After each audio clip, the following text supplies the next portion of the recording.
just because I have a hole doesn't mean I want something inside it. Doesn't mean that you have entitlement to it. You know, you may as well just like grab a fleshlight if that's what you want, or see what that feels like for you having a hole. You have a butthole. How would you feel if every single time we made out or every single time there's any kind of intimacy, there's this expectation that I'm going to put something quite large inside of it when you're not ready, when you're not feeling it.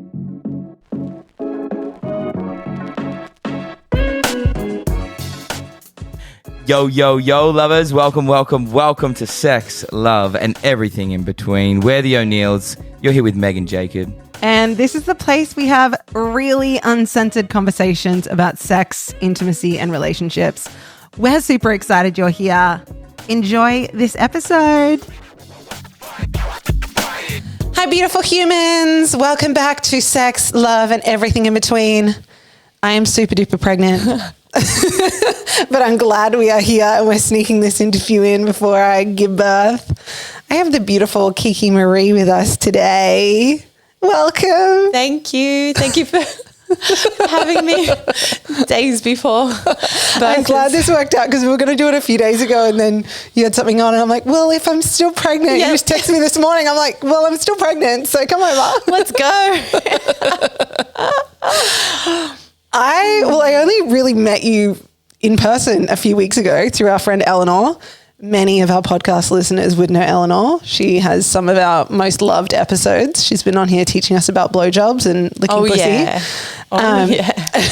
And so I met you through Eleanor a few weeks ago at the markets, but I've seen your work around. I think you've kind of been in my field for the last few years. And I think I started following you through Eleanor maybe 6 months ago. And what I love, you are so your expression online is just so creative and beautiful and so felt. And I love what you bring. I think there's such a spectrum of sexuality work online, and you, from what I receive from your work, it's very fun and it's still very deep. And I can tell you create such a safe space for the people in your work, but there's such a an expression to it and a joy to it and a fun to it, which I love. Thank you. That's so nice to hear.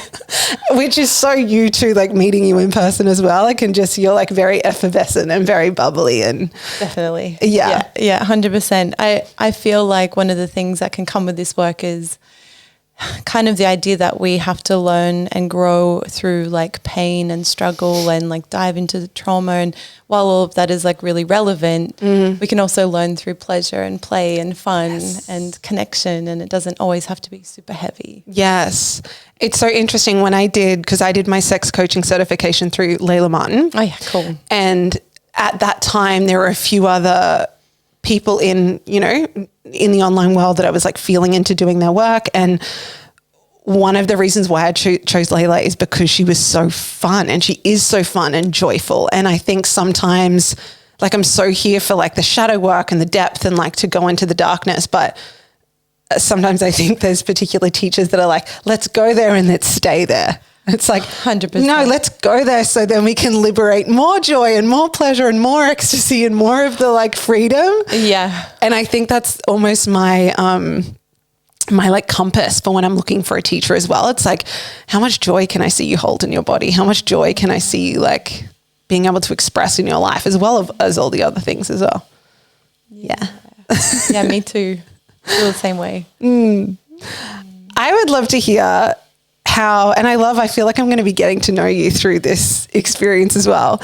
But I would love to tell us a bit about the work you do in the world. I know you run, would you call it a school? Mm-hmm. Yeah. I know you run a school. I know you do teach Yoni massage and then a sex coaching certification as well. So tell us a little bit about, your work in the world. And then I want to ask a bunch of other questions and know how you got into all of this as well. Yeah, sweet. So right now, I guess where most of my energy and attention and excitement lies is with my students, because what's happening is, I'm teaching them the things that I learned over my, decade plus 15 years of study. And that's kind of reaching so much further than where I can reach. So it's really exciting that I can put in energy and attention to my students and my graduates as well. Like I'm still in touch with all of those. And then they're going out and they're like, I have people in the States, I have people in Europe, I have people in South America, touching the lives of other people with this work, doing menstrual parties and doing yoni massages in places where thousands of kilometers around them, there's nobody else doing that kind of work. So that really excites me and lights me up.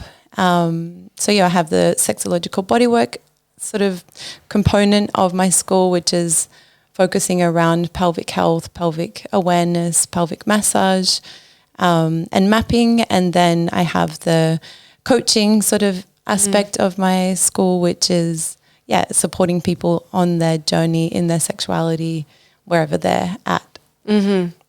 Okay, I would love to hear more about the sexological bodywork part, which is the yoni mapping and everything.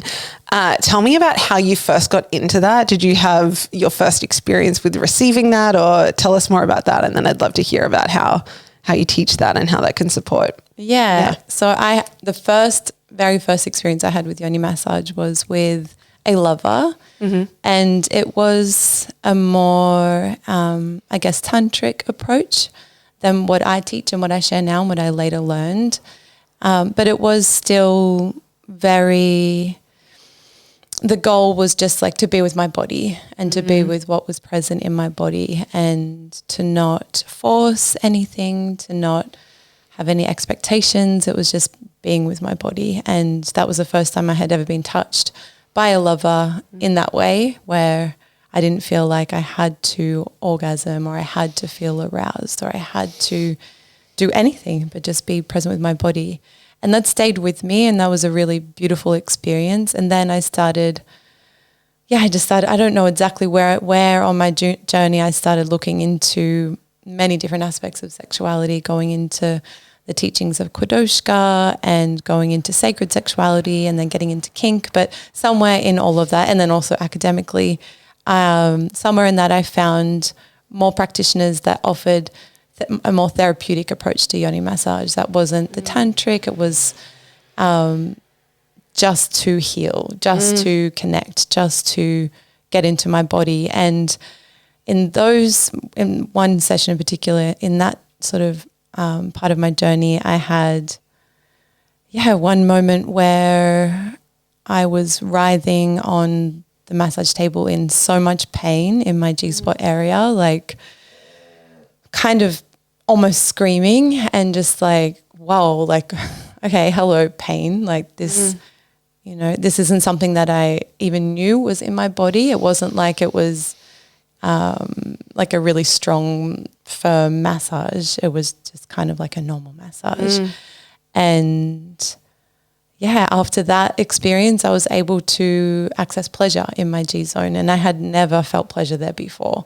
I'd always been like, what is this G-spot, orgasm about?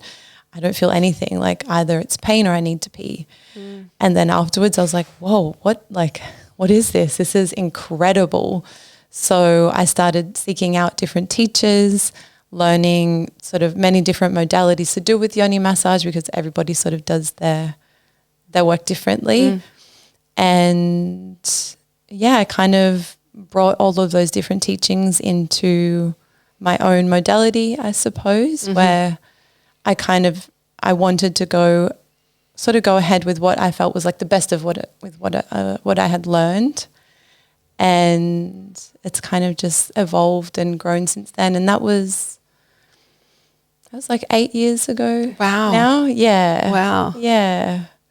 And I have so many questions from that. One, just from your experience, like on the table and experiencing that, like, or writhing in pain, you said in your G-spot.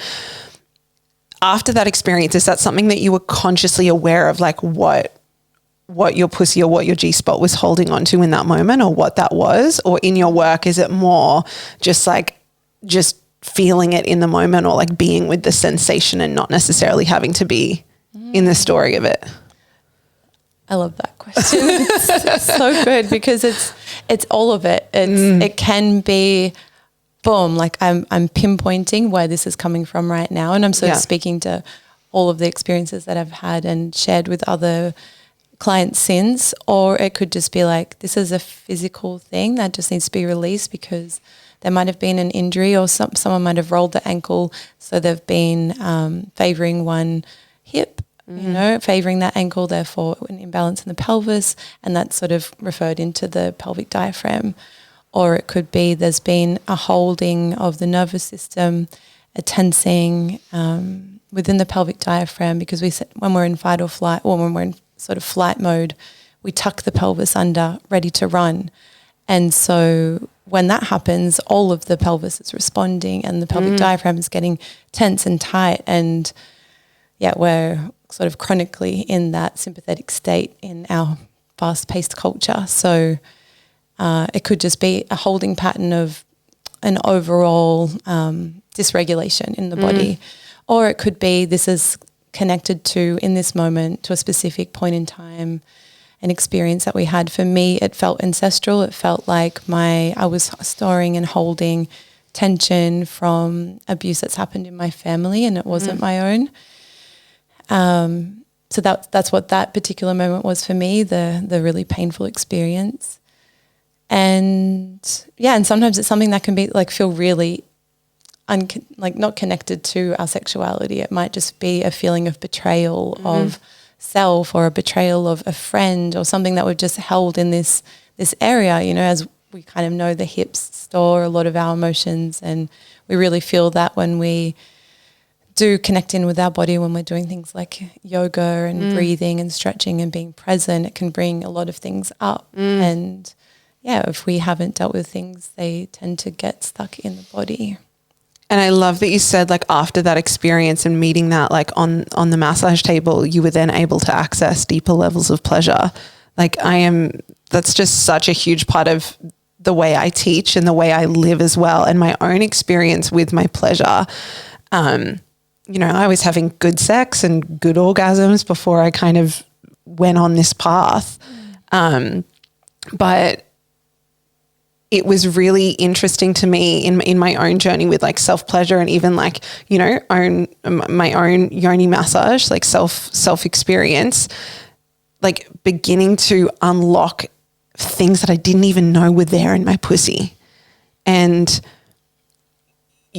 whether it would be traumatic experiences that I wasn't even aware I was holding, like you said, some ancestral pieces, just certain feelings, and really learning. Sometimes that's still, I think this is like such a necessary ingredient if we want to experience more pleasure. And I'd love to hear your thoughts on this, but like even the other day, this happened in my lovemaking with my husband. Like I felt like this disgust when he was touching my pussy, and there was part of me that wanted to pull away. And instead of trying to like bypass that and be like, oh, or instead of even like just, stopping the entire experience, it was like, oh, can I create safety, and also can I breathe with this? Like this is the doorway to deeper levels of pleasure. This is like this is coming up to be met and to be breathed with and to be worked with. And I think that's just so important. I think in a lot of pleasure spaces, and I work with a lot of women, and women come into these spaces thinking, I'm just going to experience more pleasure.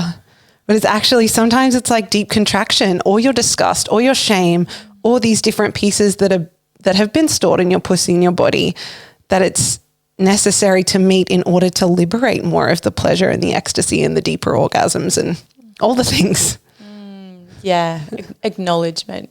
I think that is like the thing that can bring what's lying beneath the shadows, what's been dismissed and unheard and unseen, and therefore just like festering almost, and unable to be transmuted because we just don't acknowledge what is there. And if we can do it in the moment, like when it comes up, then it's so much easier. Like, oh, I'm feeling that disgust now. Okay, let's sit with that. What is it, and how can we move forward? And I think sometimes we can run away because it can be scary, or we have these expectations of like, oh, I should be loving this right now. Like this is my husband. Like I should be like, especially for us, I feel like in this field, we can put this pressure on ourselves of like, we should be better. Like I know when I work with my students, if there's something that comes up for them, they can really like, put so much more pressure on themselves because we're in this field. But what I try and teach them and also remind myself is that these things will, like, sexuality is so fluid, it's cyclic, it's never this like peak that we reach. It's this beautiful journey with where we are at, and our body allows us to see what that is, to see what we need. It shows us what we need in these moments of contraction, in these moments of confusion, and like, oh, okay, I guess I'm feeling this way now. What does that mean? Mm-hmm. Yeah. Yeah, and our ability to just be with that instead of pushing past it. And I think the pushing past it is what creates a lot of the unconscious kind of holding and tensing, because we're almost like creating an aversion to, it's like I kind of, the way that I look at it is like if you eat something that's bad or like off, and then you vomit, you throw up from it, and then you don't want to eat it again, even when it's not rotten. Like I'm thinking of rock melon for me, because I ate that when I was young, vomited it, and then later was like, I can't eat rock melon anymore. Yeah. It's like the same thing as like you are, if your body is telling you you don't want something, you push through it and you just do it anyways. It's like we create this aversion to it. It's like this is bad for us and we don't want to do it, instead of finding out what is the healthy expression of it. And then we don't have that same sort of resistance and the disgust or the aversion that, our body's trying to tell us we don't want something or we need to change something. Listening to it will therefore bring us what it is that we desire. Yes. I have so many pieces where I want to go now, but I'm going to like try and remember a piece here, but I want to go back to so I would love to just share more on like your way of doing yoni massage and what that looks like, especially for people listening being like, I don't even know what that is or what to expect if I was to go in and experience this. Yeah. And I love that you said it's very much more from like a therapeutic perspective. And what I think of is like, it's so normalized to go and get, our back massaged or our body massaged and, this part of our body that is so potent and powerful. And, we sometimes expect a lot from, like orgasms and pleasure and all these things that we're not actually allowing that to be, whether it's released tension or just to have this like beautiful hands-on experience. Yeah.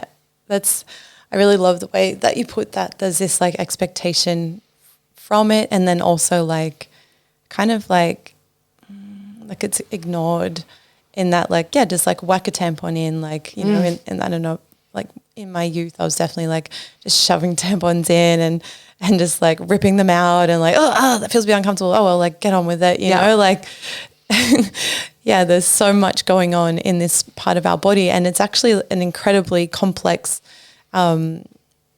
muscular system where there is so much connected from even our pelvic diaphragm, like on the inside of the pelvic bowl is connected to external parts of our body and our hip and our groin. And so, it's like we hear of like tightness in the groin and doing lunges and things like that. But not many people are talking about the pelvic diaphragm unless they're talking about squeezing it in Pilates or in yoga or activating it. And this sort of consistent focus on activation leads to what I'm seeing is like kind of a chronic issue with pain with penetration, pain with even touch sometimes. Because there is that, sorry to interrupt you, but there is that kind of, what word am I looking for? Like obsession to be tight. Right?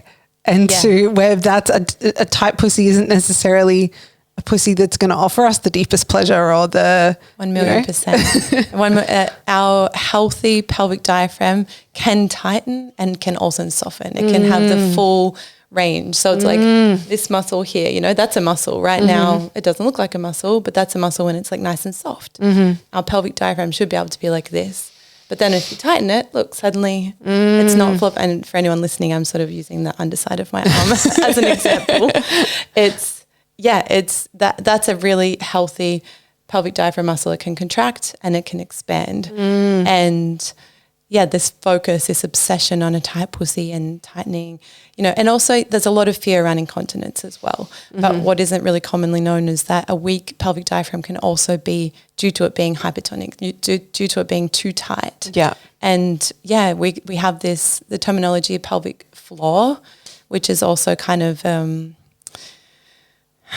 it's kind of problematic in that when we think of a floor, it's like a hard surface, you know, it's something that's really, you stand on a floor and it's really hard and it's firm. Whereas with the pelvic diaphragm, when it's really healthy, when you breathe, it actually moves with the breath. We have two diaphragms, our thoracic diaphragm and our pelvic diaphragm. And so a really healthy pelvic diaphragm, if you sort of squat down or if you pop your hand on your yoni, there should be some kind of movement when we breathe. And none of this is talked about often, you know. A lot of us don't know even the term pelvic diaphragm or know that we have a diaphragm there. So all of this culture around our pelvis is leaving us kind of blind to our pelvic health. And then people are coming to get support when it's a little bit too late. Well, not too late, but it's gotten to an extreme. And to the point where it's like there's too much pain. You know, there might have been a little bit of pain with penetration, and because this is kind of like accepted in our sexual culture, then it just gets pushed through and pushed through and pushed through to the point where it's like no position feels comfortable anymore, and there needs to be some kind of medical help. And a lot of people will eventually get to the space of a pelvic floor. I'm going to say pelvic floor physio because that's what the term that they use. Yeah.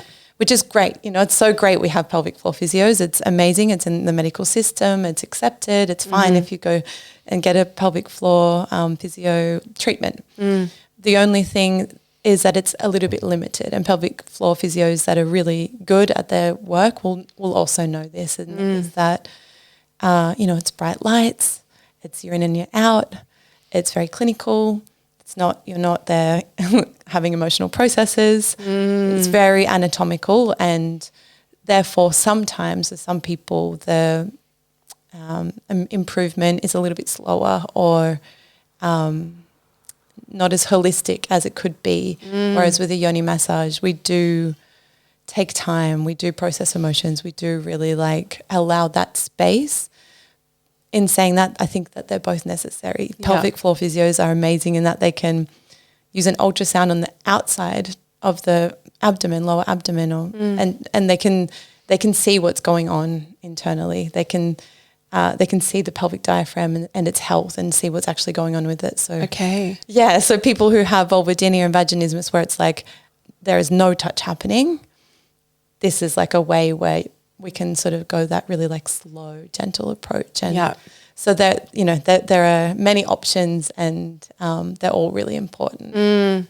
I love that you shared like that importance of that emotional processing too. Like, and it sounds like the yoni massage is, like very holistic in that. Like it can be very physically therapeutic, but then it's also not just treating this space as just a physical being and a physical part of us. Exactly. There's space to unwind the nervous system. You know, we even like we don't get onto the table until the nervous system is feeling regulated. You know, it's very different. It's like, oh, it's my appointment time to get on the table. Like, so it's definitely a much slower, much more gentle, integrative approach. And then again, for someone who or I'd love just for you, if you're open to it, just describing what does a treatment look like? So you've like dropped in and, you know, someone's feeling relaxed and their nervous system's, you know, dropped in and relaxed. Once you're on the table, what does that look like in terms of the experience?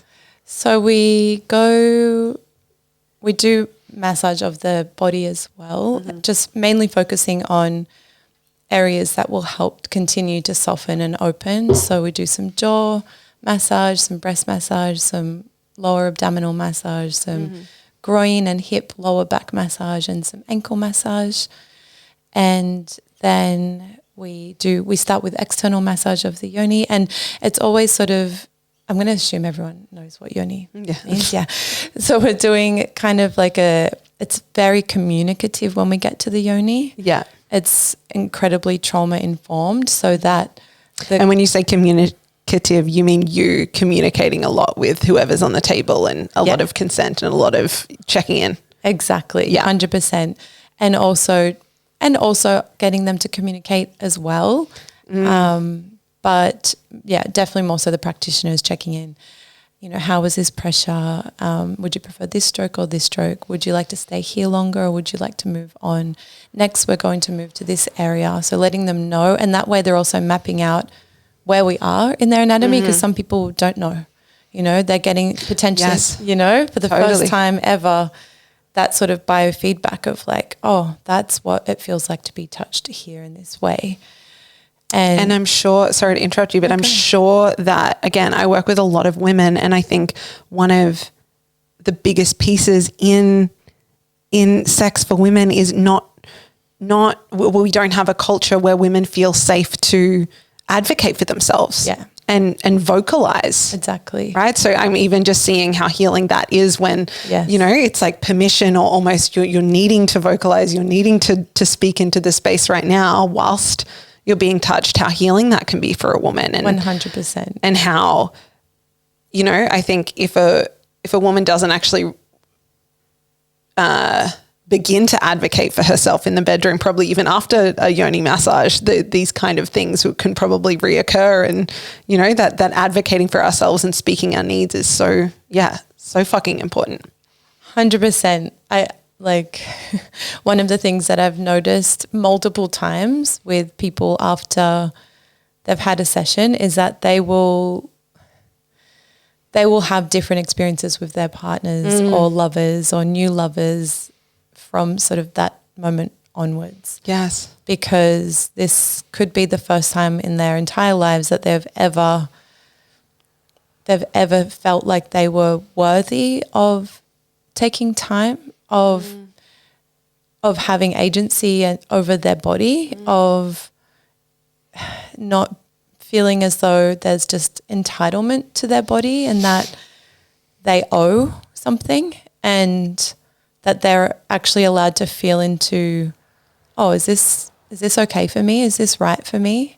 Do I even want this? Like, yeah, it is a huge sort of, I guess, touchstone for people to go back to of like, oh no, this is what I deserve. Yes. From other people. And it seems as though it does have like, it's like a shift in people's mentality and maybe even their frequency of who they allow into their bedroom. Yes. Yeah. Oh my God, having the blueprint for like someone being so deeply present with their pussy. Like, you can't go back to someone not bringing a certain level of presence to your body after that, I don't think. Or like coercing. Yeah. You know, just subtle coercion that happens just so much, you know, in heterosexuality particularly, but in many different power dynamics as well. So it is a huge change. And also I think for people to even know what their yes and their no feels like in their body. And there is still confusion. Like it's not like, boom, one and done, like they're good, but it's a step on the path in the safest place possible. You know, it's like there are rose petals, there's chocolate, there's tea, there are chats, there's all of these beautiful things that are happening where the focus is on the person and their yoni. And therefore, if they can't really connect to their yes or their no immediately, and maybe they're like, I'm ready to move on, but actually they wanted to stay there, but they're just sort of exploring and experimenting. It's such a safe place for them to do that. Whereas I feel like outside in the real world, it can be so scary to like start voicing boundaries and then or trying to, and then not really knowing, and then crossing your own boundaries, and then and somebody else crossing them because of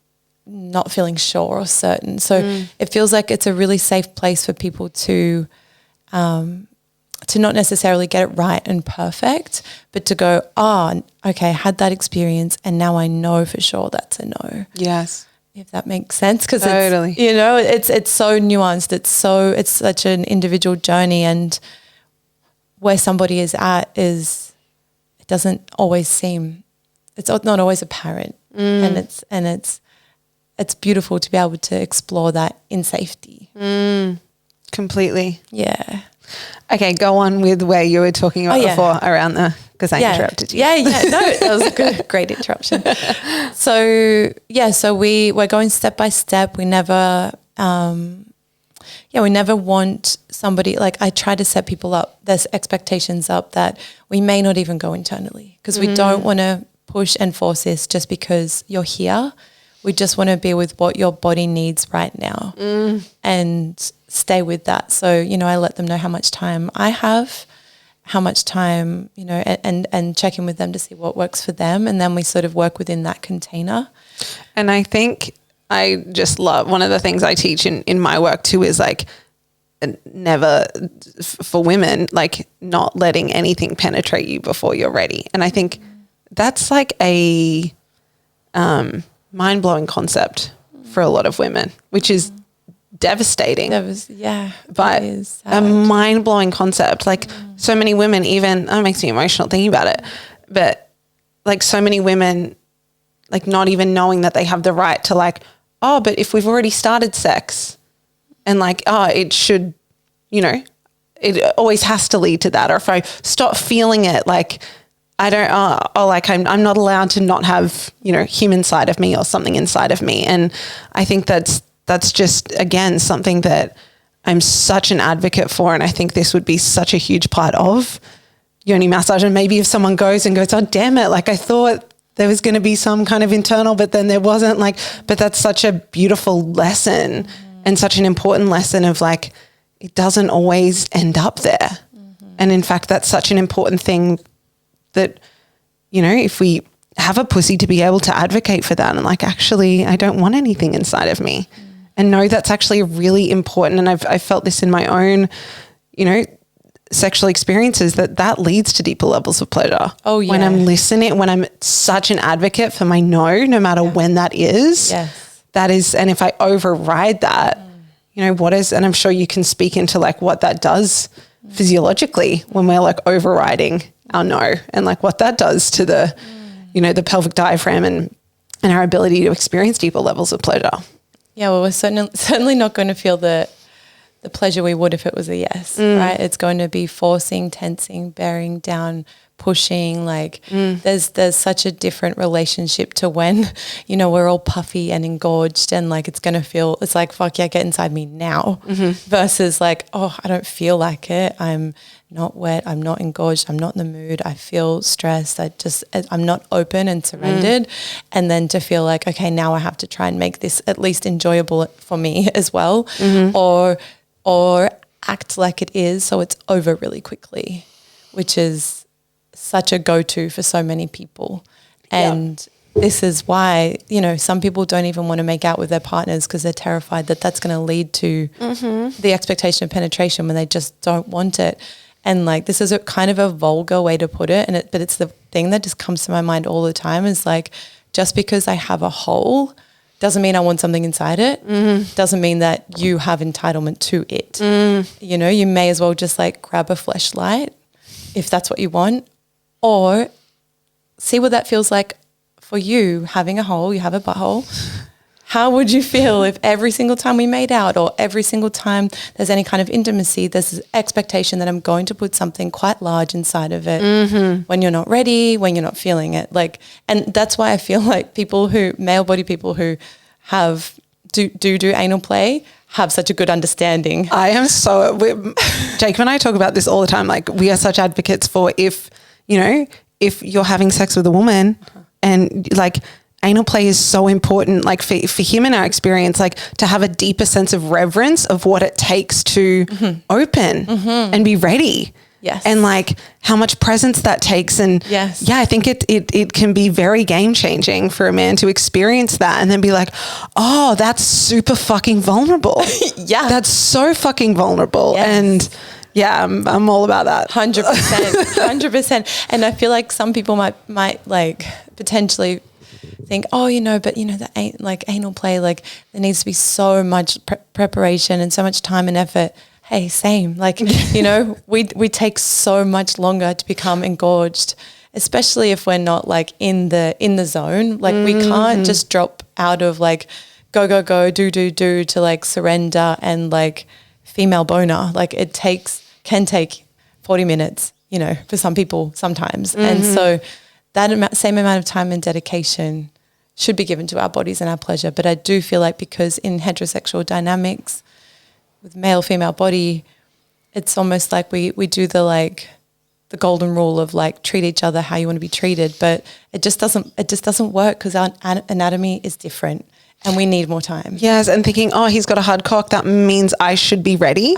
Like that, I just feel like that is such a collective, like, what lie that so many women carry. And then hold women or have women having sex before they're ready, have women missing out on, you know, the profound pleasure. Totally. And the pilgrimage it takes to really open and like actually, because we our bodies are so fucking different. Our pleasure is so fucking different. Yeah. I love that pilgrimage. I love who is it Sherry who wrote Women's Anatomy of Arousal. I think it's that book. Sherry Winston. She talks about the pleasure pilgrimage and like starting from the outside of the body and like, you know, it's literally a pilgrimage. It's like this sacred pilgrimage to actually be able to enter her.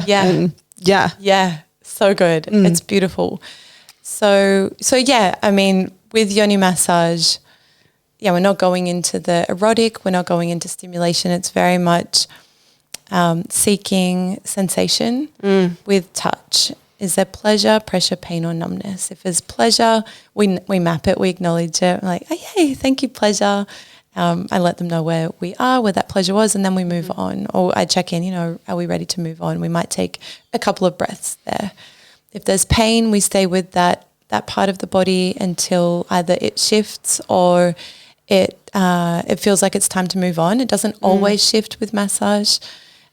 Usually it does, like 9 times out of 10 it does. We take breaths into it. We sort of slow everything right down. If there's just pressure, like the sensation of touch, then we just map it out. Okay, cool. That's, you know, how you feel right now in this moment. And then if there's numbness, we stay with it until sensation comes, and it always comes with breath and touch. I would love to hear your perspective on numbness. And if you have much to say on that. So it feels, there's kind of like, I guess a woo-woo sort of approach that.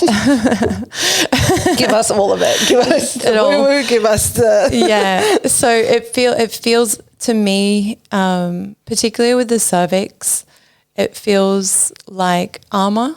It feels like a disconnect, almost like with our neural, in the way that I sort of make sense of it with science, with our neural pathways that form really strongly and wire together really profoundly and in a way that we can tap back into it really easily as if there's pleasure, because we are sort of a pleasure, a desire, we go towards pleasure, you know, like that's something that lights us up. Sugar, yum, addicted, like yummy touch, yes. Pleasure, yes. And we go away from pain, you know, it's our survival. If something's hot, if it's going to burn us, it could, you know. So for me, the way that I sort of see that is if there has been pain or discomfort, disgust, there's almost like a disconnect of not wanting to feed those neural pathways of sensation and not wanting to focus on it, not wanting to connect to it. And so there's almost like parts of ourselves that feel so, and also a lack of understanding and embodiment in that part of our body. It's like, I kind of know exactly what my elbow looks like and I also know how it feels to touch it. But for a lot of people, if their yoni was in a lineup, they wouldn't be able to pick it, which is wild. And they may also not know, like, I can't tell you how many times, and, you know, this is absolutely no shame at all for people who have this experience where I get them to sort of engage the pelvic diaphragm and they can't, and they don't know where it is. And, you know, it's like, oh, you know, when you sort of stop yourself from weeing and they can engage it a little bit, and then once they are actually in their body and are able to sort of connect in, like sometimes we actually roll up a towel and sort of place it lengthways underneath the pelvis and sit on it. And that way they can have that biofeedback of sort of touch against it to be able to engage and be like, oh, okay, that's where it is. Or something like a Yoni egg where the Yoni egg is touching inside so they can kind of make that connection. Yeah. But it does feel like because of, just the oppression of female sexuality, the shame around it, the trauma in it collectively, that we all in such a sort of, I guess, sex negative culture, particularly around, like slut shaming and fear of, this is a sort of a prized possession that everybody wants a piece of. As we're growing up, it's like it's such an intense relationship that we have with it, but so much so that we can almost like be scared of it and scared of feeling, and so that for me feels like a huge part of the numbness.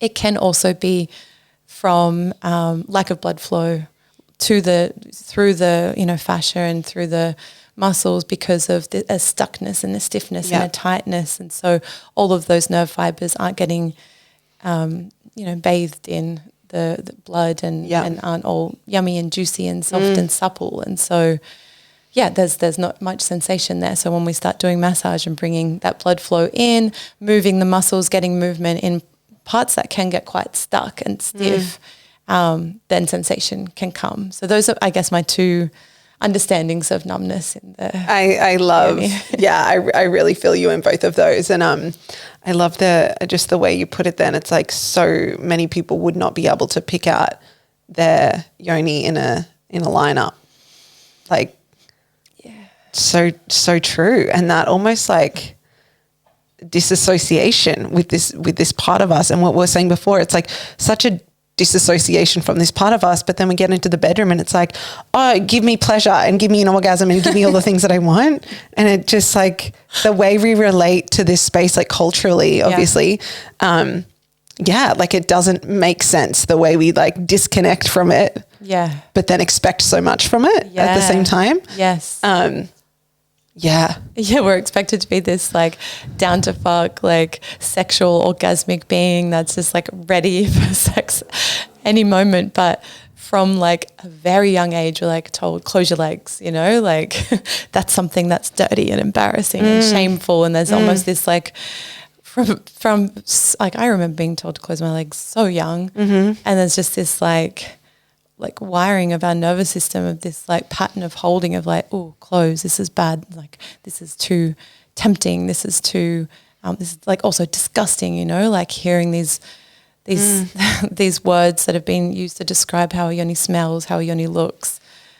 It's like, no wonder there's a lot of disconnect happening. And even like me being about to give birth, like any day now, just seeing how that then links into our ability to birth and open. And a beautiful teacher of mine talks about like birth as a sexual experience. And she's like, the same way the baby gets in is the same way the baby gets out, like the same kind of like surrender and openness it takes, and probably the way the tissues are and like all of that, like the same things that create great sex and great orgasms create, an open birth and a surrendered birth. And that same like, as again, we're being told, close our legs, like disconnect from this space. But this space is just such an important fucking life-giving part of us.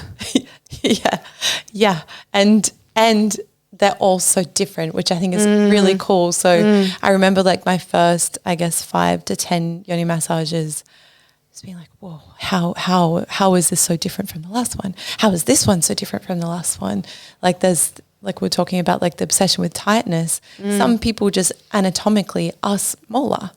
Some people anatomically, the entrance of their yoni is wider without giving birth. Like it just is. Like that's just like their anatomy. And so I think that's also another huge piece of like treating our vulva and vagina and womb space, the pelvic area, as kind of like a monolith, or like it's just one. It's supposed to be one way, which is so confusing for people that don't have you know, it's like, it's hidden, it's underneath. We don't see it in the locker room like everybody else with the male body. Like we don't have that, like that kind of like exposure, you know? And so there's a lot of like mystery, which is wild. Totally. Because as a woman, you're not growing. Yeah. Like you're not seeing a lot of other vulvas unless you're, you know, having same-sex relationships or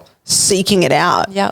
It's so true. You're not seeing a lot of, which can have a lot of women feeling, you know, a class I do with women is pleasure anatomy, and I show them lots of different, you know, vulvas, and so many women are like, oh my God, there's one that looks like me up there. Oh my gosh, I've always felt like there was something wrong with my vulva, or no one else looked like me, or like it was meant to look like this. And just that, that we're not shown, or if, you know, the only other real access point is like porn, which is a very distorted, you know, view of, or giving us very distorted images of what, you know, normal might look like. Yeah. There's no hair going on in most mainstream porn. Yeah, it's a shame, because I do feel like that knowledge is power, you know, and the more that we know about our bodies, like I've had people that have thought that they weed out of their clitorises before. Like there's just that, and so one huge aspect of yoni massage is that the like therapeutic bodywork aspect, but then there's a whole integration of the self, of the whole self, you know. It's like, oh yeah, I know what my foot looks like. I know what it feels like to, you know, massage my shoulder, and then like, oh, I can actually put my hands on my own body, and I can feel and look at myself, and start cultivating, you know, in best case scenario, a compassionate, loving relationship with this part of our body. Because even like I have worked with same-sex people that are in same-sex relationships, and even in those situations there can be shame around how their vulva looks, just because of culture. Like there can be a lot of like, you know, flicking the lights off before any kind of pussy play.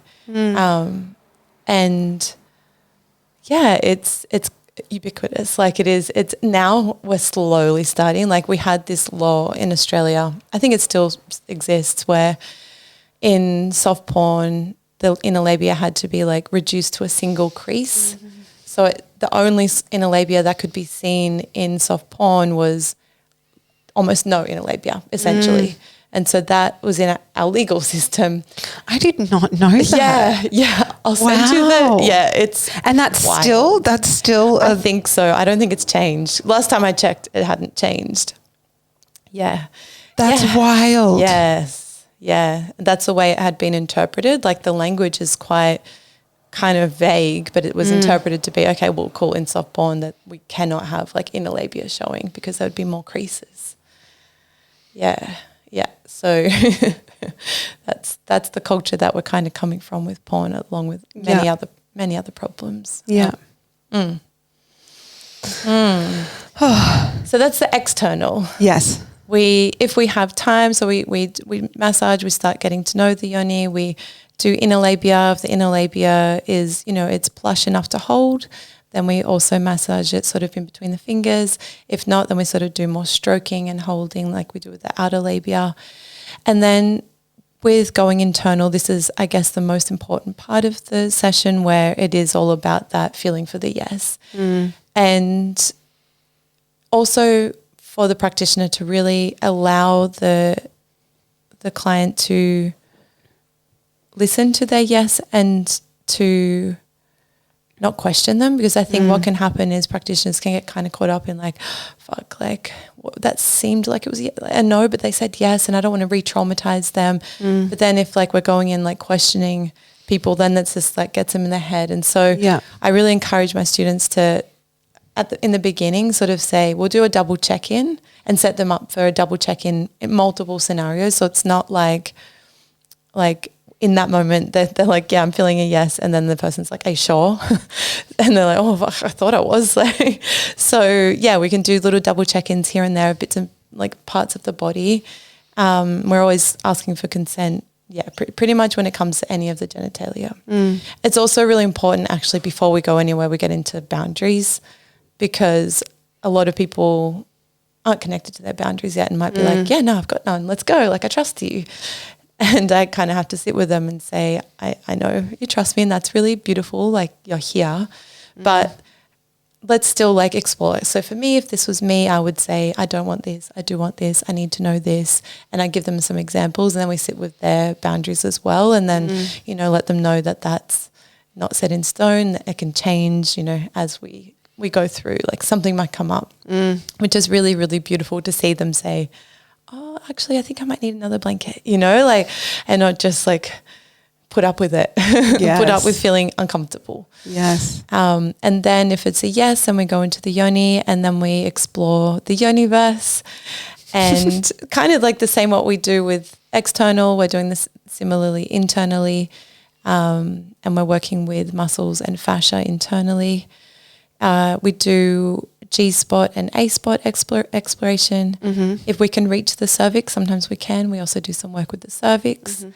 And for anyone, I think actually, would you be able to describe, because I was going to say, I feel like most people would know where the G-spot is, but I also feel like maybe not. No, maybe me like 6-7 years ago, I don't think I did.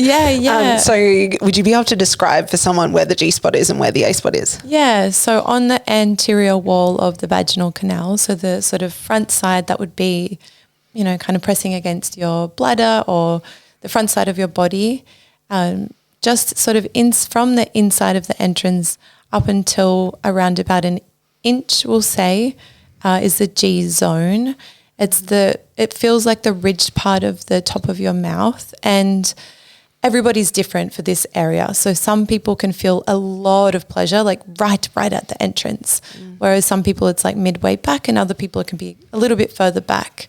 And it generally only really feels yummy when we're super engorged. Otherwise, it is pressing against the urethral channel, so it can feel like you need to wee or a little bit uncomfortable. So again, engorgement, yes, yum, best way you can feel G-spot or G-zone pleasure. And then if you keep going up on the same sort of anterior wall, and this is really beautiful because this is also a sensation thing, and it's not it's difficult unless you have a very shallow vaginal canal to feel in yourself. It's quite deep. It's beautiful because this can require a lot more sort of communication and being very slow and present with the sensation, because it can be super pleasurable for some people. For other people, not so much. But generally you will feel something a little bit different there. And underneath the finger is the texture changes a little bit, which is why, it's really cool to have that communication with somebody, because they can sort of be like, oh, this feels different. Is it here? Does this feel nice? Like, so yeah. And I mean, in a Yoni massage, because they're not engorged, it's not going to feel like super pleasurable for everybody. Some people, it all feels super pleasurable the whole time. For some people, some parts feel really pleasurable, and some people it can feel painful. Numbness, all of the iterations. And then if you go kind of behind where the finger would be, right up inside of the vaginal canal, sort of behind the finger, there'll be a kind of like the tip of the nose sort of cartilage feeling. And depending on where the uterus is placed in the pelvic bowl is where you'll be touching. So it could be like touching just sort of the front side of the cervix, or it might actually be the tip of the cervix. And when we're here, we're generally just doing a little bit of either circular motion if we can touch the tip, or just a little bit of light tapping. And it will generally go from feeling numb to pleasurable. Sometimes there can be pain there, but it doesn't take very long to start feeling nice sensations, which, is really cool, because, you know, especially if you can reach the cervix in a Yoni massage, it's always like, yes, bingo, like we got there. But it's less common to be able to and that's just anatomically, just for...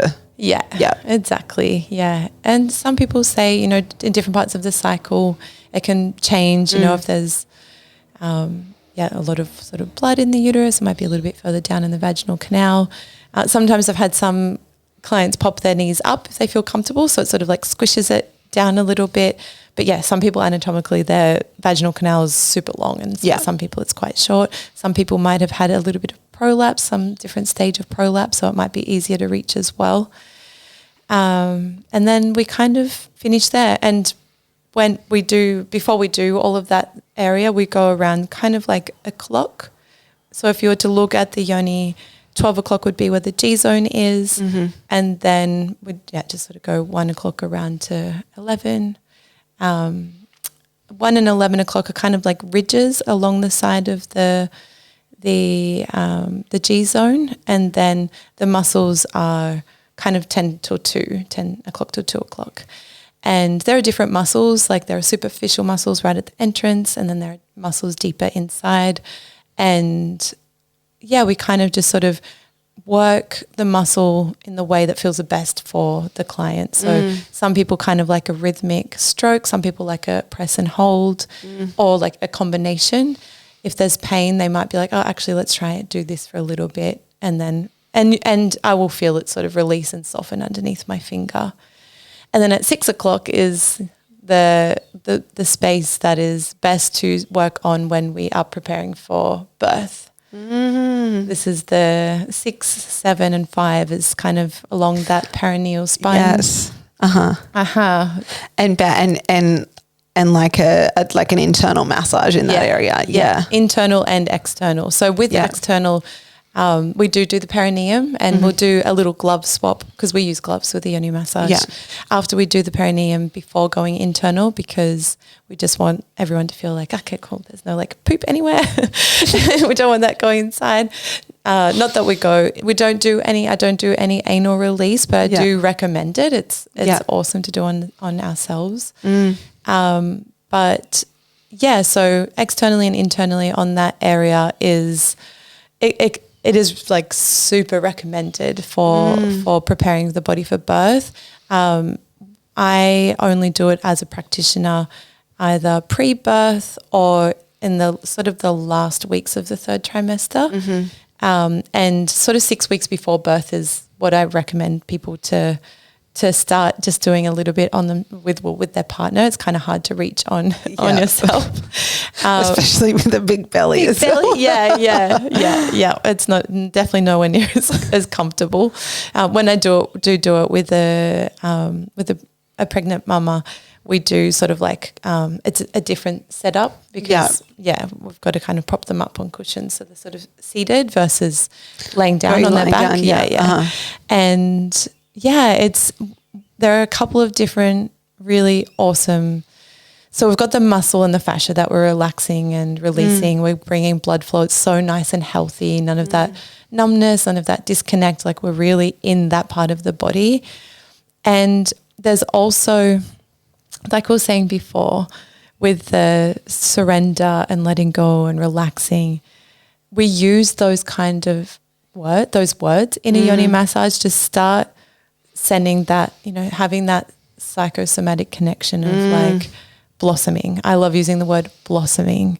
I love that word. Yeah, me too. Because it's like you can just imagine like the flower of the yoni just opening up and softening. And so these tools are also kind of coming into play when somebody, if they have never been connected to their yoni before, and then suddenly there's a baby coming out of it. Like there is a lot of, like birth trauma is rampant. This is something that can really help somebody to stay in their body, to listen to their body, to navigate those, I don't want to talk about too much with pregnant mama here. So, but you know what I mean? Like it is really like a really potent tool to be able to go into into pregnancy, into birth with, because it is, it's the muscles all happy, the body's happy, but the mind is now connected to the yoni, and that may have never been the case before. Yes, totally. It's like, oh, we're there. We're not just up here and operating kind of from the neck up, but we've dropped right down into the pelvic space, and all of the messages that are getting sent aren't being missed. We're actually able to pick them up and listen to them without fear. You know, it's not like, oh, what the fuck is that? What was that? It's like, oh yeah, I know my body can do that. I know it feels like stingy when, like with perineal massage, it can feel really like stingy, right? That's a weird sensation to feel like in that area that if you've never touched that before, you don't know that exists. So if that maybe happens during contractions or something's happening in birth and there's a strange sensation, then it could be like, oh, fuck, what's that? It's like, oh, no, I know my body. I know these sensations. I have been here before. I have felt my body before. So the only thing we don't do with pregnancy yoni massage is we don't go into the emotional realm. We don't transmute. We don't go deep into wounds or we keep it as sort of light. We kind of do it like I do when I'm doing the training. Okay. So that the energy is sort of spiraling upwards. It's not, we're not going deep down into the depths and transmuting that while Bubba's in there, you know? Got you. Where if someone wasn't pregnant and you're doing a yoni massage, if something is arising for them, is that something that you as a practitioner or your practitioners really, you know, are available for, and that's part of becomes part of the session as well. Yeah, exactly. So we use a practice where we have like different tools, right, to be able to move and shift things. So if something comes up, then we work with thought. Like we use a model called times. So we use like the thoughts that are coming up and we watch them and we see, you know, how is that serving us? What other thoughts can we bring in that might feel a little bit better and might help things shift? We use imagery as well. So an image might pop up out of nowhere. Hey, you know, memories come through as images, right? And depending on the practitioner holding the space and their particular sort of skill set with trauma is where they go with anything that's traumatic. They might need to make sure they're working alongside a trauma specialist. We definitely don't pick at trauma and re-traumatize, but it might be like, okay, cool. Like, so how is this image creating a belief in you that isn't helping you, and how can we infuse it and change it for you and create new meaning for you so that it's not trapping. So it might have been something that the belief or the meaning that came from it might have been, I'm unworthy, I'm unlovable, I'm not beautiful, I have no voice. And then instead imbuing that image or sort of bringing in thoughts and feelings that are like, that make us feel in a sense of safety or of awe or of beauty in the nervous system of like, okay, cool. Like that's something that happened then and I couldn't handle that. And those were my beliefs I got from it then. But now I'm seeing, oh, I was young and I deserved better and I deserve more. Or, oh, like I do have a voice now and I'm actually being heard telling you this, you know, like we work through things like that.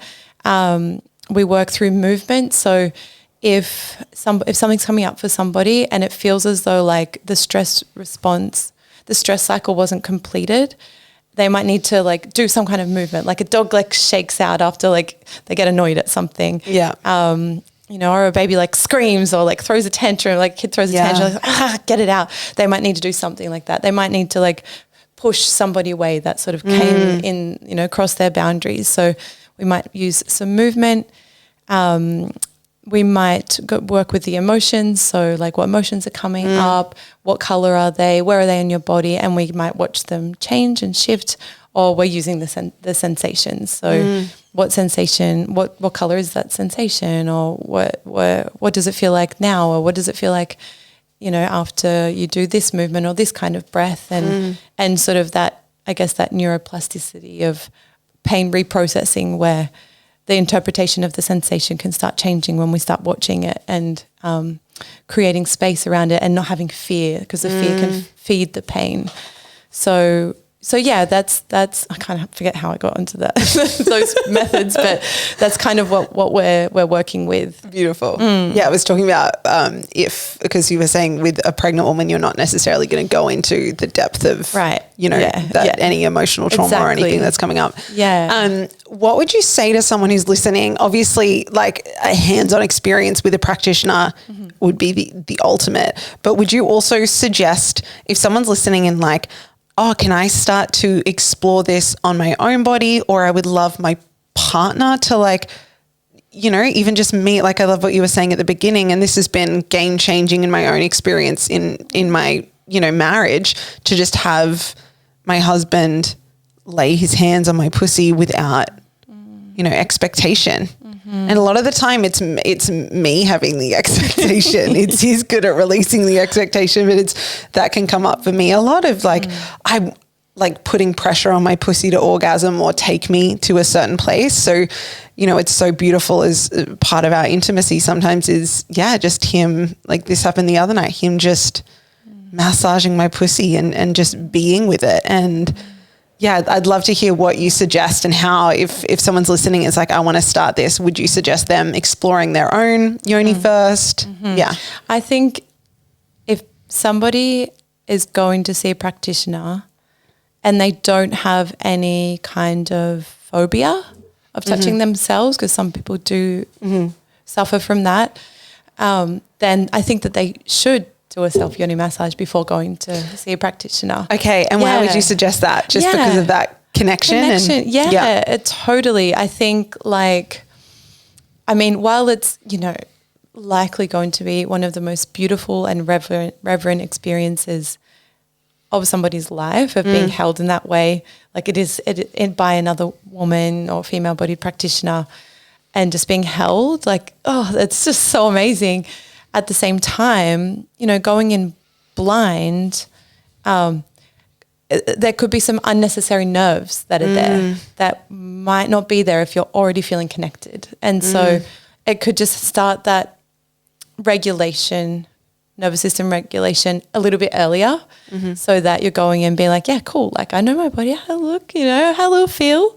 Let's see what else is there. Yes. Versus like, I don't know, go for it, you know, like, and I mean, I do that with clients that come in. We do a little bit of self-exploration, but if they've never done it before, then it can feel like, you know, a lot of people can rock out feeling like, oh, shaky and scared and nervous and like in their head. And so, getting into their body and feeling like comfortable in this area can be a really beautiful sort of segue. But also just like a nice self-care practice, even if they're not going to get a yoni massage, to do it for themselves. Like we can reach. You know, we can't reach all the way inside with our hands, but we can use tools. We can work these muscles. Like we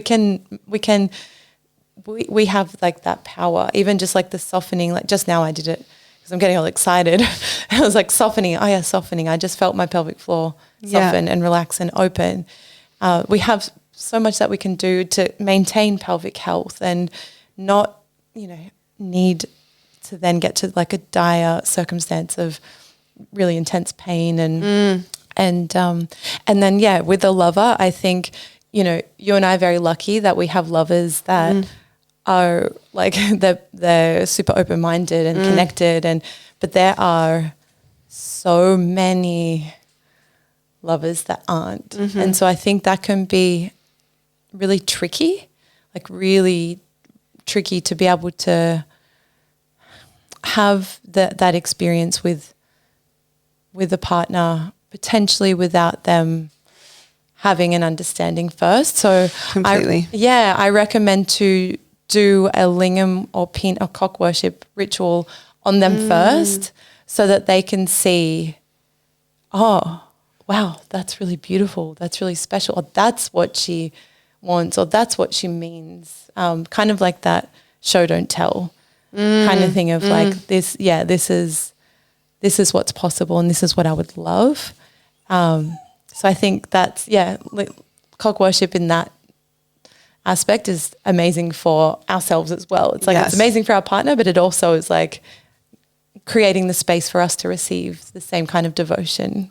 I was saying, we've spoken about cock worship on the podcast before, but if someone was like, oh, I want to offer that to my man, what would you suggest? Yeah. I mean, I've got resources, but I think if you do your research into like what you're wanting, like a yoni massage, or like reading some articles, like maybe watching some things on YouTube, the thing that I love is like setting up the space, making it really yummy, really beautiful, having roses, having yummy smells, and then giving them a massage, any kind of cock touch without any expectation.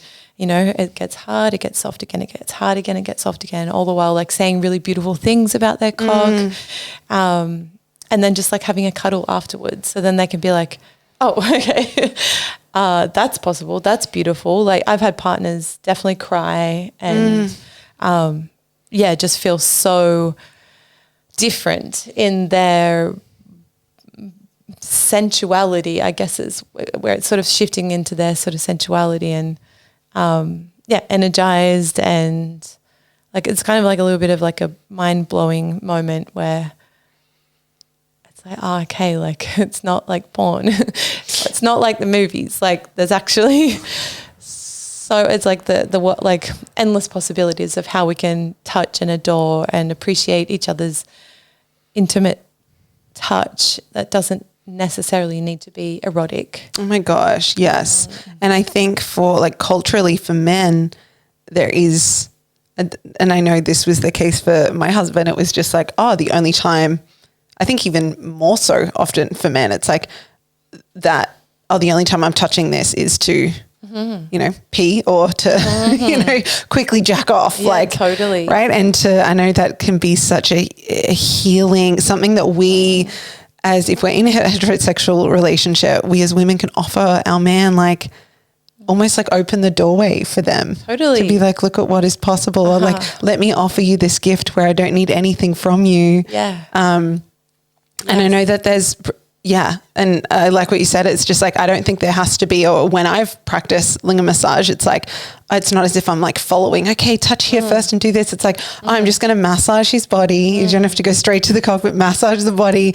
And then I'm just going to touch this beautiful part of my man without expectation or without trying to get him anywhere, just like really breathing into it and like worshiping and touching and allowing him to have whatever experience he needs to have. Yeah, exactly. Like bringing them into their hearts. Yes. You know, like dropping them out of like heady sensuality or sexuality. And I mean, it's something I definitely prescribe for people who have erectile disappointment, rapid ejaculation, any kind of like all of those kind of like the pressure, performance anxiety, like all of these things that we have in our own bodies or in our partner's bodies. I think slowing it down and bringing in devotion is such a beautiful and it's like a way to soothe. You know, it might still be there, it might still be present, but I feel like I've seen it like really soothe those wounds and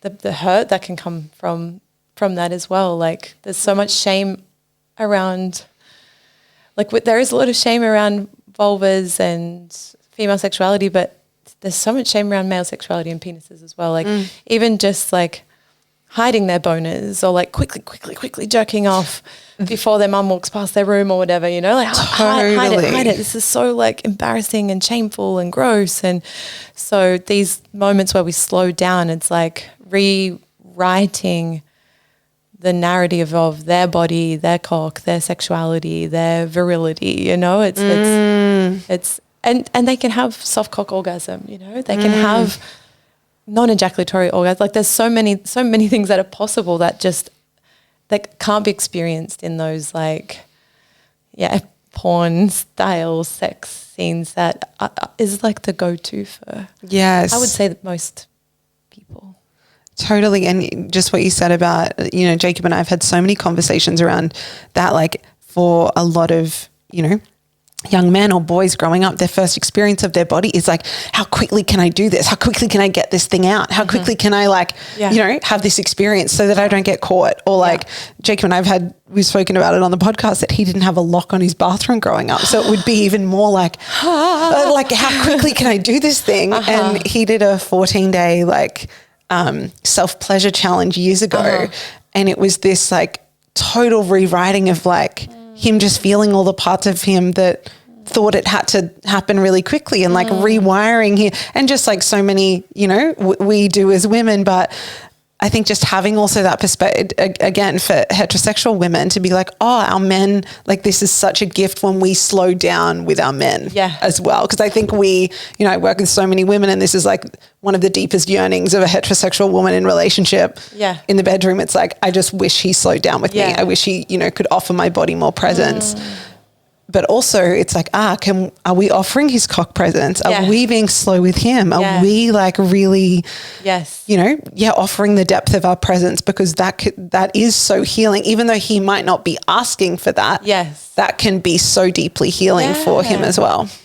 100%. And like, there's this kind of like, of course there's going to be rapid ejaculation if that's like how the neural pathway has been wired to be like, quick, gotta do it.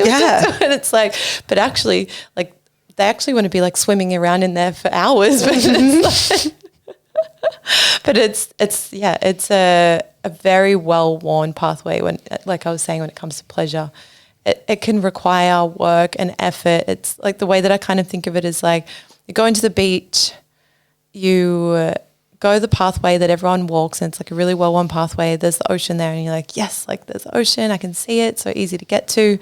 But there are like other paths that you can take to get to the beach, but like it's not that easy, it's not that well-worn pathway. And so you might need to like climb through a couple of trees. You might need to cut away a little bit of the brush, but you'll get there. And but you can't just like click your fingers and make it through the other side. So I feel like when it comes to our pleasure and we're like creating new neural pathways, bit of time, bit of dedication is needed to be able to do that, but it's so possible. I love that you really bridge like you were saying woo-woo, but like, that emotional woo-woo, but also with the science as well. Like, I think that's so important and so beautiful. And like you said, I think it's, just with what you were saying about the neural pathways, then it's like, this is a practice, it's, and that's been in my experience, like my own personal practice, and then practicing bringing those tools into my partnered sexual experiences. And we can't, even though we'd love to, like just click our fingers and be like multiple orgasms and, I'm squirting and all these things. It's like, there's actually, whether this is emotional pieces or, to meet the trauma that's stored in our body, or just to create a new pathway where we're more like pleasure is more accessible, or where, our body is, there's more blood flow and all these pieces that you've been speaking to, that doesn't happen overnight. And I think that's such an important piece to speak into. 100%. And like, I kind of like to say with clients, it's like it's an experiment. Every time you do practice, it's an experiment, and we get feedback and we learn, okay, like maybe I'll try this time. Maybe it's not a failure. You're not wrong. Like, your body, where it's at is actually perfect, because that's the only way you can learn where to go from here, is by listening to it and being present with it, and taking away that, all of that, like all that pressure that we put on ourselves, like in all aspects of life, but it's particularly with sex, it's like, so much. It's so much pressure. And when we take that away, it could just become fun again. And like it was when we were young, like it was all an experiment then. We didn't know what we were doing. And for the most part, for most people, it's like super juicy and yummy, and like just like dry humping is amazing, because it's like, what is this? Oh my God. So I love that. Remember those days? And I think that sense of, and this is something I really bring into my work, I speak about that curiosity. And I think sometimes we don't really bring a sense excuse me, especially if you're in a long-term relationship and you're like in a monogamous relationship, sometimes you just think you know that body or you just do the same thing. And it's like, there's no sense of curiosity with your partner's body, but then also we're not really taught to be curious about our own body. Like you said, a lot of women aren't necessarily even going to know what their pussy looks like or know where, you know, the anatomical structures within her. Yeah. And so that sense of like, and I think in my own personal relationship with pussy, it's like, learning to just touch her, like curious, like a child, like explore it, like not, it's just like, what is this thing? What does it feel like when I touch here? Or like, what's here? Or what's this? What's not this thing? Assuming that you know. Yes. It's like, I feel like I'm still learning so much about my pleasure and it's always changing. And same as my partner, like, we recently found something that they really like. And I had like assumed that I kind of knew what was going on with their penis. But it's definitely like, especially for me, like, I change during my cycle. So even that is like another layer, you know, like we can't just assume. And that, the curiosity piece is really big. And I think the same is true with yoni massage. Like I try not to set expectations up for people that it's going to be, you know, any particular way, because it's the same, like I was saying before, like we may not even get to internal work. We may not even get onto the table, like, depending on where somebody's at. And then sort of tying it also in with pregnancy, like you might do all of the right things. You might do the massage, like with the yoni massage on yourself or with your partner, or have a practitioner help. And there still might be a tear. There still something still might happen. So I think it's really important, just like, you know, show up, do what, enjoying the chat. do what we can, and then allow the rest to show us what it needs and where it needs a little bit more love or a little bit more attention as it comes up. And also with it, sort of just to go back with pregnancy massage and emotions and things like that, if something does come up emotionally, and it's so fine to cry and to express, and it's just that we don't sort of dig in deeper. You know, we don't. The intention isn't to be like, okay, let's go to the depths. Let's heal your deepest trauma here. Exactly. It might be like something comes up and some joy or a bit of rage or a bit of sadness or grief. You know, that's okay. But I really urge people to sort of just be mindful of like, Bub's here. We haven't really like asked Bub permission to like work through all of this together. And it's like we were also saying before, like with the you know, we don't have to always learn through pain. Yes, it is a huge teacher, but we can also learn through pleasure, and we can, you know, allow the emotions to come through us, but then bring us back into regulation. You know, if sadness and grief or overwhelm comes up, allow it to move through and then come back to regulation. Like I have some clients sing, you know, while we're doing a yoni massage to regulate and to like, you know, and sing, you know, from their womb of like, and this beautiful sound comes out and it's like angelic, and it's like, it's like gives us goosebumps, and there's this beauty that we can also work through things in beauty and in a space of feeling held.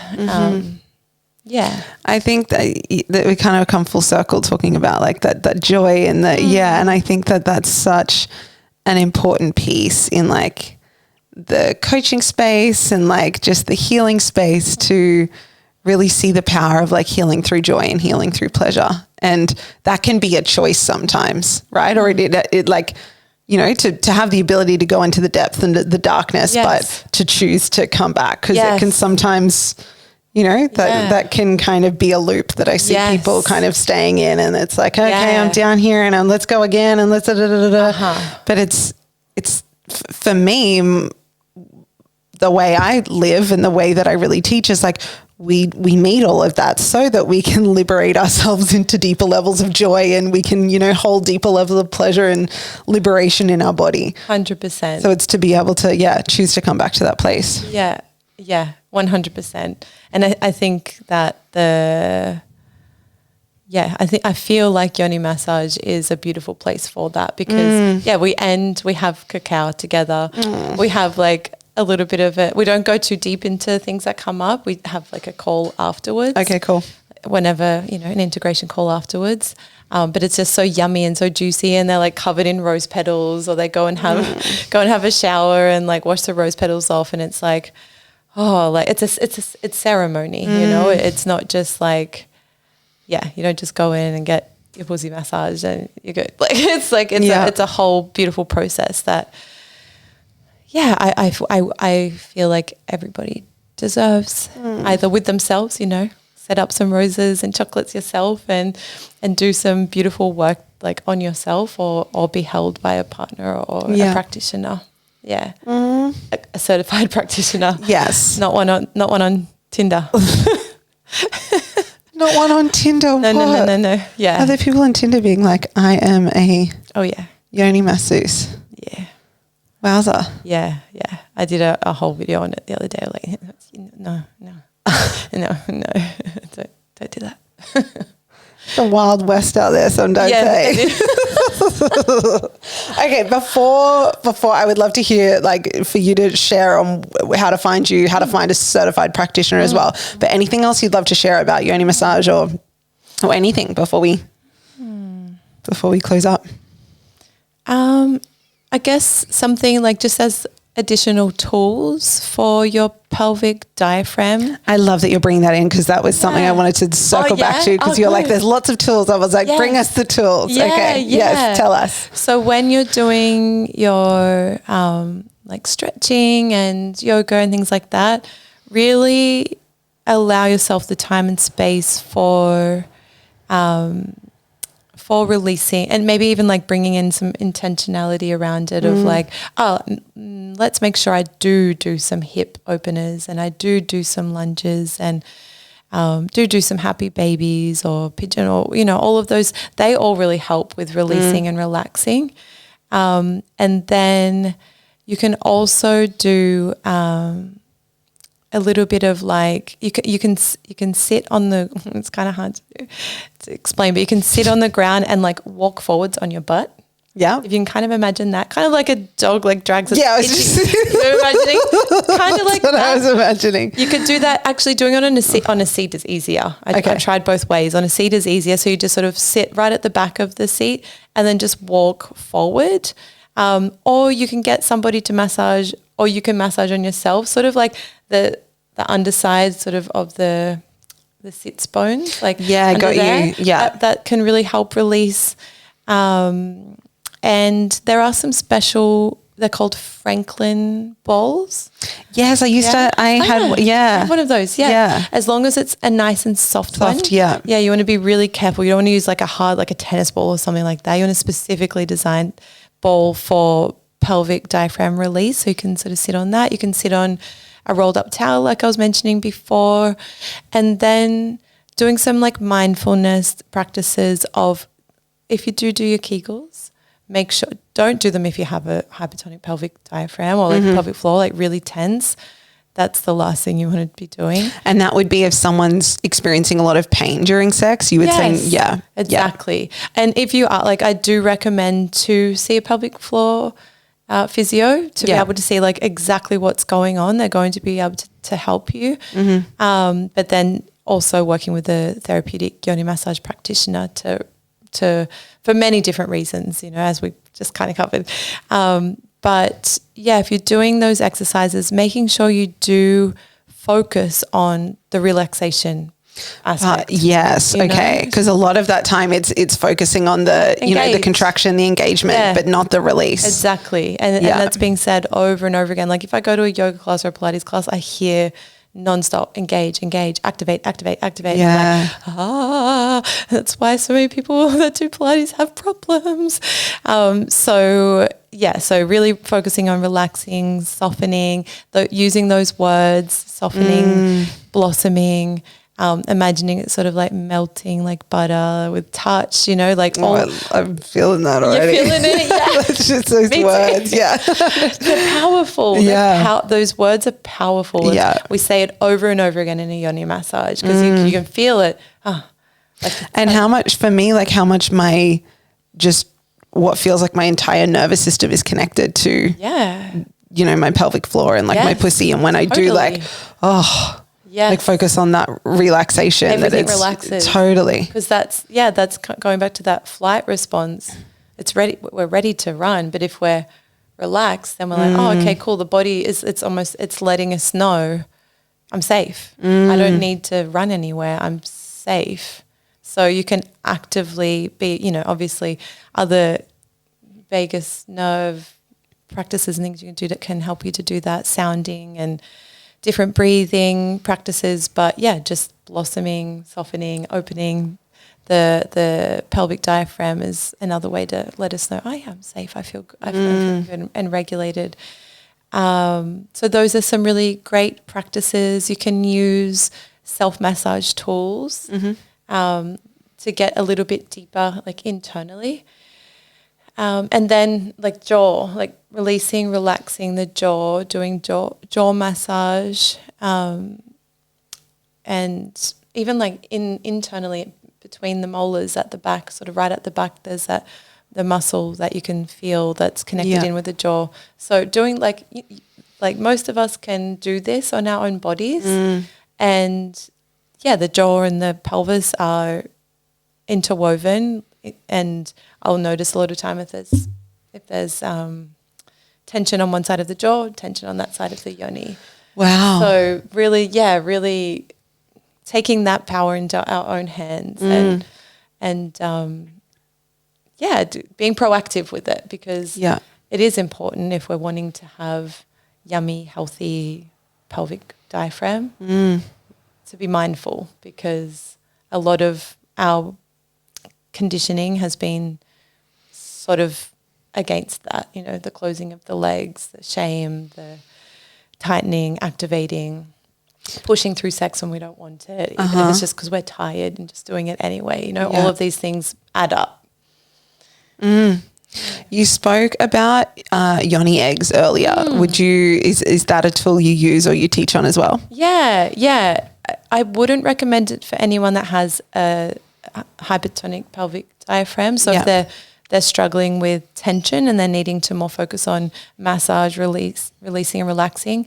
That being said, it's not a definite no. It could help with the biofeedback of being able to feel like, okay, I can feel the yoni egg there. And it could also help with, because what can happen when we start becoming aware of our pelvic diaphragm, we can start activating different areas and different muscles and softening different areas. And like just now, I just felt the muscles around my clitoral complex soften, and so from like from the anus all the way up around to the clitoral complex, all of those muscles superficially and internally, we can become much more dexterous with it. And so with a yoni egg, that can also help just bring that awareness in. But then outside of that sort of circumstance, if someone is suffering from too much tension, I think it's a really beautiful practice to do, to kind of like, it's very kind of ritualistic, and you can have like your little yoni egg on an altar, and it can be a whole thing.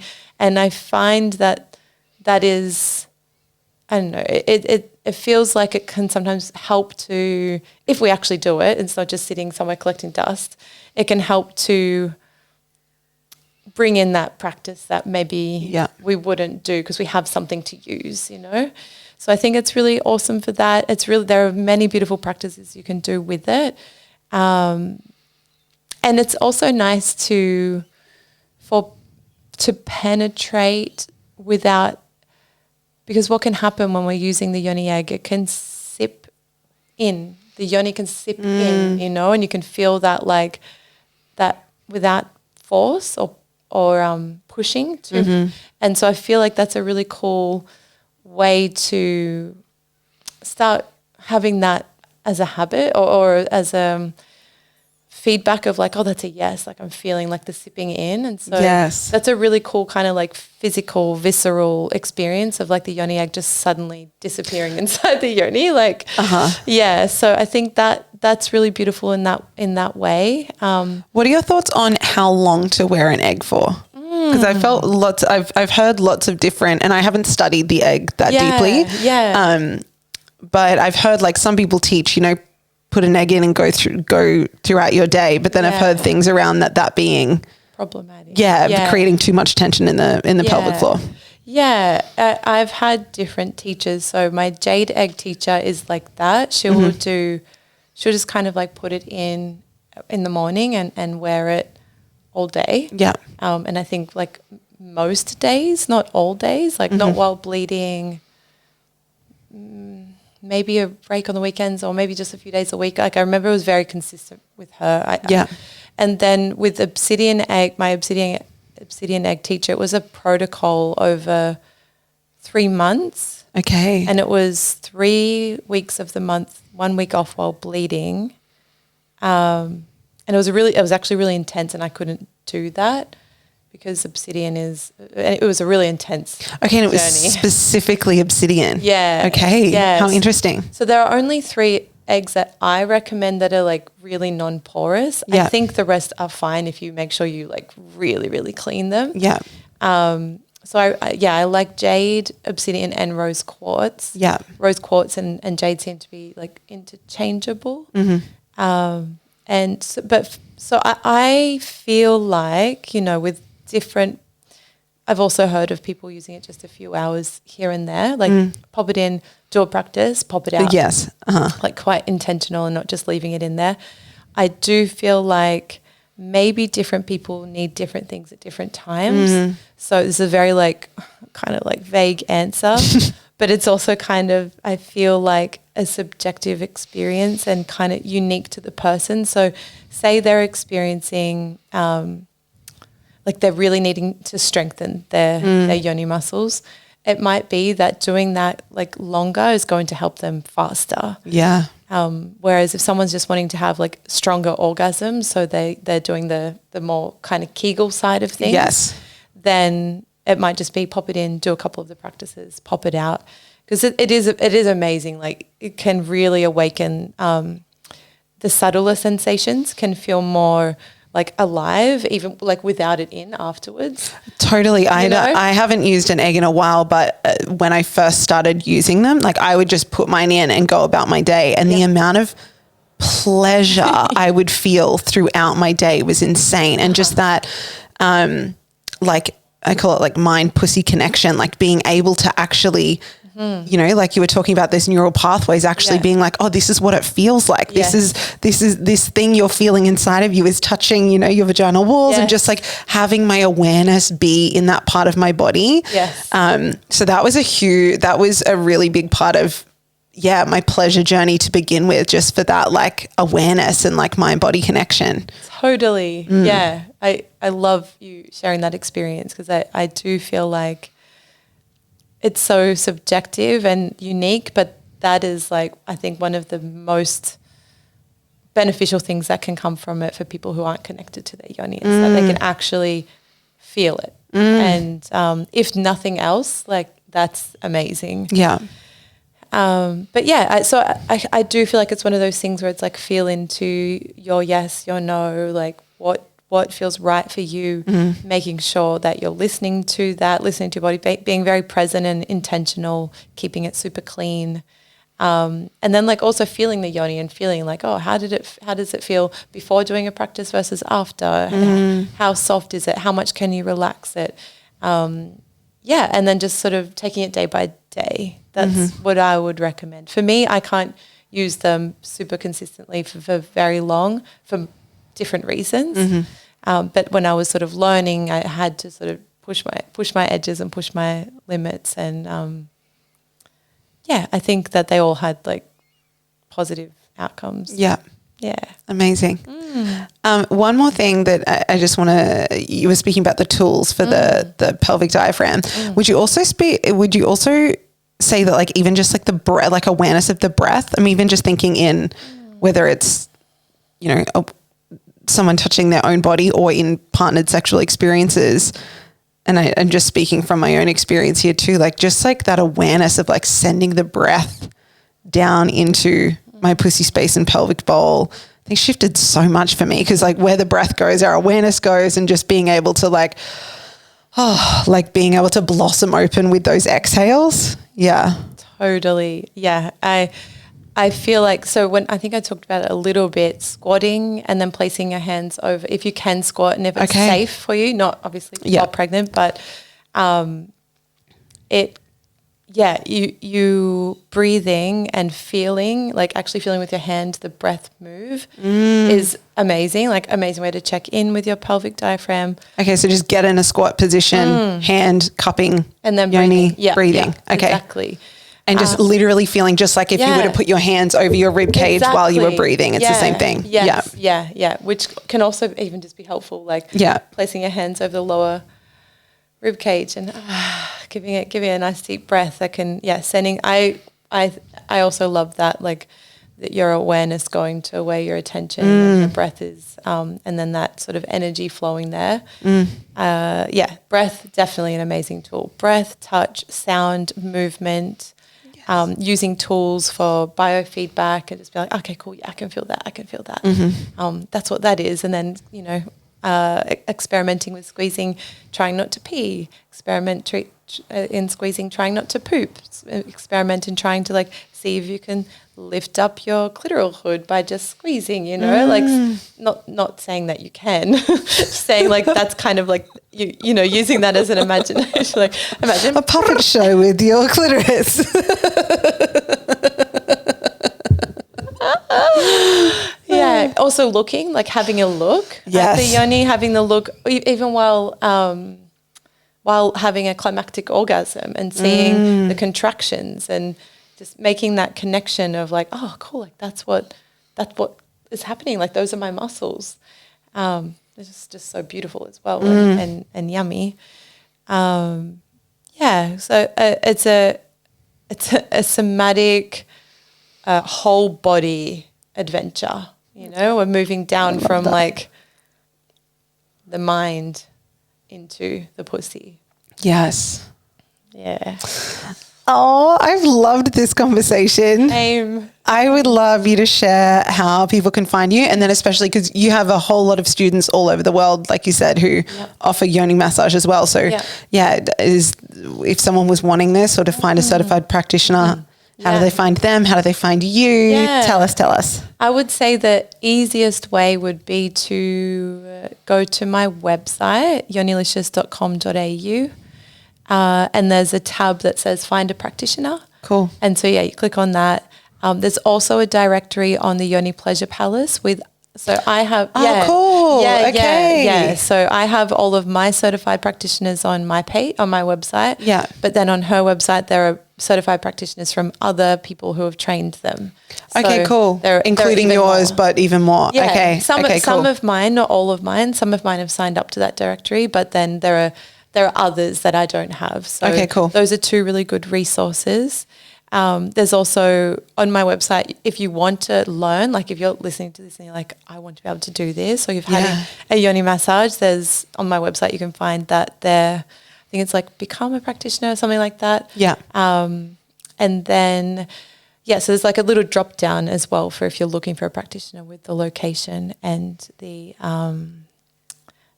type of service. Yeah. And again, please make sure your practitioner has done training.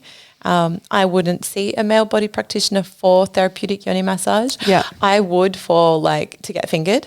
Mm-hmm. I would love to see a practitioner a sex worker essentially to get fingered. Yeah. But then anywhere in between those two feels very murky, and I've heard horror stories. Yes. And what I loved about what you said too was, my training's in, a tantric background, but I love that you spoke into the difference between, an erotic massage or a tantric experience versus a therapeutic experience. Yeah. They're very different. Very different. Yeah. Super different. And I mean, I am certain there would be a male body practitioner out there that's just like, you know, a two-spirit person or like a gender fluid person or somebody who just can like, maybe they're just like magic and they can feel what it feels like to have a female body.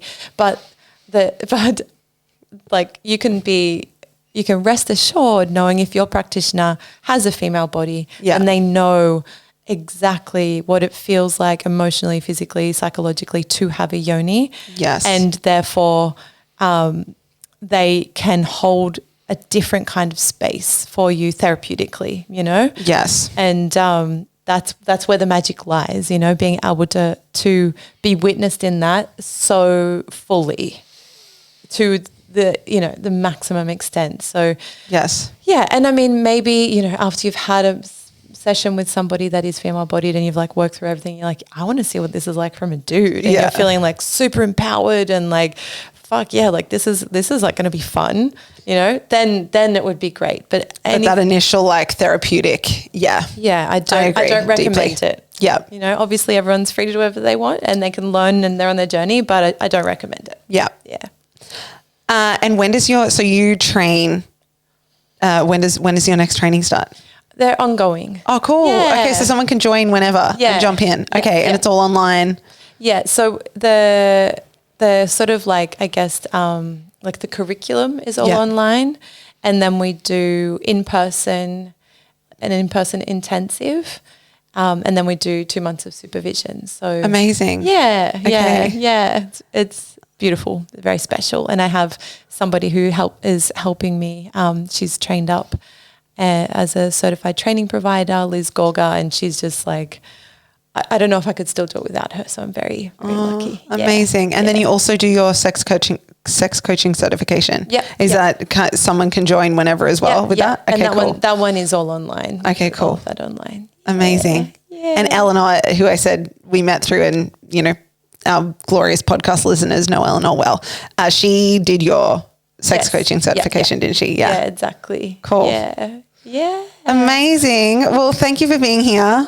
I pleasure. love that. I can't wait to get a yoni massage sometime. Postpartum, what is your thoughts on, so have you offered yoni massage for women postpartum as well? Yeah, not until 6 weeks after any final kind of surgery. So if anything happens after birth that some kind of surgery needs to happen, then 6 weeks from that date or 6 weeks after birth, if it feels like a yes, but we could wait, you know, 2 6 months, whatever feels like right. Okay. And it's not like pushing it or forcing it, but self-massage for any kind of, if there's any scar tissue there as well, once it starts healing is the best way to help like break all of that scar tissue up and get it feeling good again, because that can lead to discomfort as well. So amazing. Yeah, after essentially 6 months after any kind of surgery or like a elective abortion or any things like that. Another question, very specific question. Yeah. Do you have like a favorite oil that you use, especially that? Yeah. So we at the training we use coconut oil because you're only getting a yoni massage or being practiced on once or twice, so it's okay. Whereas with coconut oil, it can sometimes be problematic if used long term, just because of like pH and things like that. Some people are allergic to coconut oil, so we use sweet almond oil. Okay. So we have those two options at the training. Yeah. But then, with a lover, I've also used a blend of sweet almond and grapeseed or grapeseed and coconut. And those have been nice as well. So okay, cool. Yeah, and I know somebody who uses castor oil externally. Ooh. Yeah, which is cool. Diluted or just like the straight up stickiness? Okay, that's sticky. Yeah. See, it's so thick. Yeah. My skin does love castor oil, but it's very super sticky. Yeah. So, but she swears by it. She loves it so much. Okay. So those are sort of the main ones that I've used and experimented with, but there might be some others out there that might suit people better. Okay, cool. Because I Yeah. know for me, my pussy doesn't love coconut oil. Yeah. I know. A lot of people don't. Yeah. So I'm always, and I've used different intimacy oils, but I'm Yep. always so curious about what people love and what works. Yeah, it's a good question. Yeah. A sweet almond oil seems to be Okay, I'm going to try. good. Yeah. Amazing. Okay, well, thank you for being here, Kiki. My pleasure. This is so fun. Thank you for having me. I appreciate it so much. And I'm going to put the team will put all the links of Kiki's below. So anything that she spoke about that you want to go check out, just go check the notes wherever you're listening to this. Yay. And we love you, and we'll see you soon. I'll probably have a baby in one of the one of the future podcasts, one of the next podcasts. We'll see you soon.